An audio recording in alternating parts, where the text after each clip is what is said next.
I'm John Jacobson with sports. The high school football season kicks off Thursday for many teams around the area, but a handful don't play until Friday night, including the team from Providence Academy. Here's a look at the Lions in today's training camp report.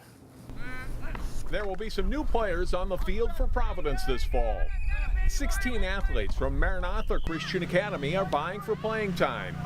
MCA had previously co-opted with Osseo for football, and the Mustangs are now here with players from both Providence and Heritage Christian Academies. You know, that's a huge change for any team, but I feel like we really came together as a unit. Defensively, we're really just gelling together, you know. In that scrimmage, I thought we performed really well, and we're hoping to shatter some expectations this year. It's been a great process. We've just got great kids, great families, and it's been a real pleasure to have them a part of the co-op.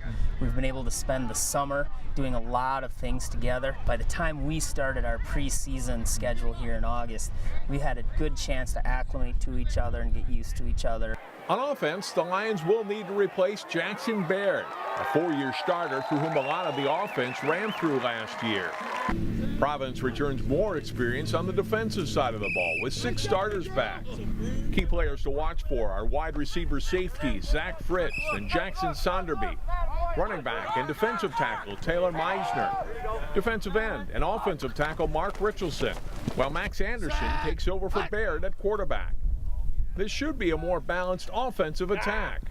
But this year we have a lot of different weapons. I wouldn't be shocked if you see the stat sheet a lot spread out this year. Like, we got a lot of good players, really top to bottom. So I'm thinking it'll be a lot more spread out than last year for sure. The team has had the summer to gel, with some of the new Maranatha players competing for playing time right away. We play the best 11, and so there will be starters from Maranatha right away. So we've had a good chance to evaluate over the summer. We spent the last 2 weeks evaluating. As we prepare for this week's game, we'll continue to evaluate, and I'm certain there'll be starters from all schools in our co-op. A 6-2 regular season in 2016 was spoiled by a first-round section playoff exit. The Lions say that's a great motivator for this year. We have a chip on our shoulder, and we have something to prove now that we're not just some team that can do well in the regular season. We want to make it deep, and that's our end goal. Here's a capsule look at the Lions. They finished 6-3 last fall. Derek Ashe is now in his 4th year as the head coach. A total of 9 starters are back for the Lions, who play a tough opponent in their opener Friday. They are at St. Croix Lutheran.